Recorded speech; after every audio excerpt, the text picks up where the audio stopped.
আসুন সাম্প্রতিক একটা খুবই উত্তপ্ত পরিস্থিতি নিয়ে কথা বলি। মানে জুন 2025-এ ইরান আর ইসরায়েলের মধ্যে যে সরাসরি সংঘাতটা হলো। হ্যাঁ, একদম বেশ ভয়াবহ একটা ব্যাপার। আমাদের হাতে বেশ কিছু রিপোর্ট আছে, ঘটনার সারসংক্ষেপও আছে। তো এগুলো থেকে এই সংক্ষিপ্ত কিন্তু বেশ তীব্র লড়াইয়ের মূল দিকগুলো একটু বোঝার চেষ্টা করব। ঠিক। আজকে আলোচনায় রাখছি কিভাবে শুরু হলো, কি ঘটলো আসলে, ফলাফল কি দাঁড়ালো, সামরিক ক্ষতি, সাধারণ মানুষের ক্ষতি, অর্থনীতির উপর প্রভাব। আর ওই যুদ্ধবিরতির বিষয়টাও তো আছে। হ্যাঁ, শেষে ওই যুদ্ধবিরতির বর্তমান অবস্থাটাও দেখব। লক্ষ্য হচ্ছে এই জটিল বিষয়টার মূল পয়েন্টগুলো আর এর গুরুত্বটা চট করে বুঝে নেওয়া। ঠিক কি ঘটেছিল আর কেন এটা এতখানি গুরুত্বপূর্ণ, চলুন একটু গভীরে যাই। অবশ্যই। তো শুরুটা হলো 13ই জুন।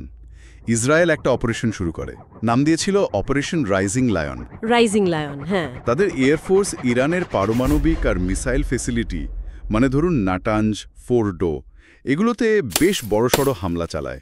আর এর সাথে কিন্তু মোসাদের ড্রোন হামলাও ছিল, তাই না? হ্যাঁ, সেটাই জানা যাচ্ছে। এটা কিন্তু বেশ বড় পদক্ষেপ ছিল, সরাসরি ইরানের ভেতরে ঢুকে এমন হামলা। একদম। আর ইরানের প্রতিক্রিয়াও কিন্তু এলো খুব তাড়াতাড়ি আর বেশ জোরদারভাবে।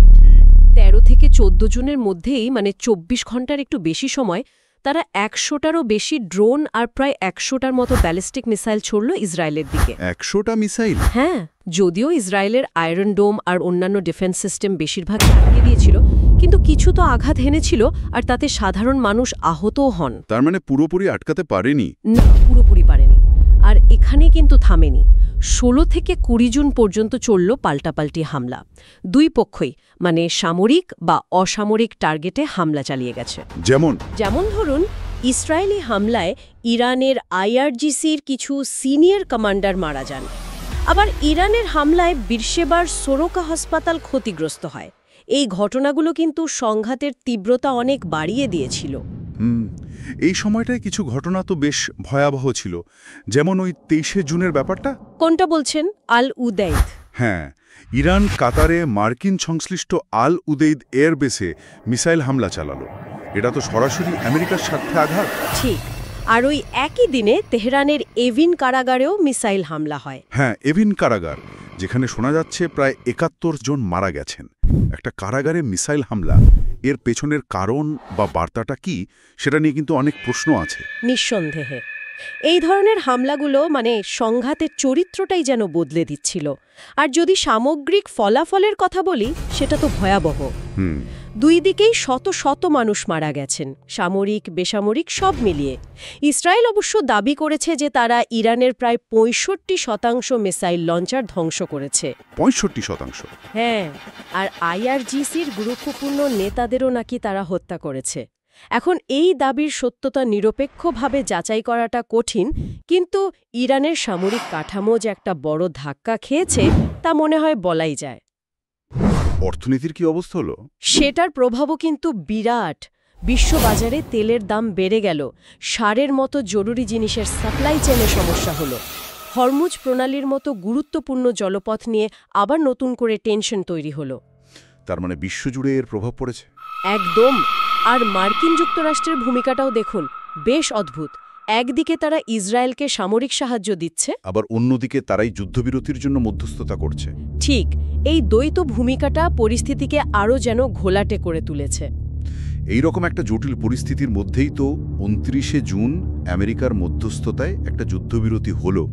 কিন্তু খবর যা পাচ্ছি, এই শান্তি নাকি খুব ঠুনকো। পরিস্থিতি কি আসলেই শান্ত হয়েছে? সেটাই তো এখন $1 বিলিয়ন প্রশ্ন। মার্কিন কর্মকর্তারা হয়তো ভাবছেন যুদ্ধ আপাতত শেষ, কিন্তু ইসরায়েলের ভেতরে অনেকে এই যুদ্ধবিরতি টিকবে কিনা তা নিয়ে বেশ সন্দেহান। তারা এটাকে হয়তো সাময়িক বিরতি হিসেবে দেখছে? হতে পারে। অনেকের মতে এটা হয়তো একটা দম ফেলার সময় মাত্র। অন্যদিকে ইরানও খুব পরিষ্কার করে দিয়েছে ইসরায়েলকে চুক্তি পুরোপুরি মানতে হবে, আর ভবিষ্যতে কোনো রকম উস্কানি বা হামলা হলে তারা আবার পূর্ণ শক্তি নিয়ে জবাব দেবে। তার কাগজে কলমে যুদ্ধবিরতি হলেও তলায় তলায় একটা উত্তেজনা রয়েই গেছে। একদম, একটা চাপা টেনশন আর অবিশ্বাসের পরিবেশ। যে কোনো সময় কিন্তু পরিস্থিতি আবার গরম হয়ে উঠতে পারে। তাহলে সব মিলিয়ে যা দাঁড়ালো, জুন 2025 দেখল ইরান আর ইসরায়েলের মধ্যে একটা নজিরবিহীন, একদম সরাসরি সংঘাত। শুরুটা ইসরায়েলি হামলায়, জবাবে ইরানের ব্যাপক প্রতিক্রিয়া। আর ফল দুই পক্ষেরই মারাত্মক ক্ষতি, মানুষের জীবন, অর্থনীতি সবকিছুর উপর। আর এখন একটা ভঙ্গুর যুদ্ধবিরতি চলছে, যার ভবিষ্যৎ নিয়ে ঘোর অনিশ্চয়তা। ঠিক। আর এই ঘটনাটা এত গুরুত্বপূর্ণ কারণ এটা শুধু এই দুটো দেশের মধ্যে সীমাবদ্ধ থাকছে না, এটা পুরো মধ্যপ্রাচ্যে আরও বড় কোনো সংঘাতের ঝুঁকি বাড়িয়ে দিয়েছে, আর বিশ্বের স্থিতিশীলতার ওপরও একটা প্রশ্নচিহ্ন ঝুলিয়ে দিয়েছে। এই যুদ্ধটা হয়তো আপাতত থেমেছে, কিন্তু এর রেশ তো রয়ে গেল। এখন সবচেয়ে বড় প্রশ্ন হলো, এই যুদ্ধবিরতি কি টিকবে, নাকি এটা আরও বড় কোনো ঝড়ের আগের শান্ত অবস্থা? আর এই অল্প সময়ের যুদ্ধটা মধ্যপ্রাচ্যের নিরাপত্তা আর ভূরাজনৈতিক সমীকরণে লম্বা সময় ঠিক কী প্রভাব ফেলবে? এই প্রশ্নগুলোই হয়তো আমাদের আরও ভাবার জন্য রইল।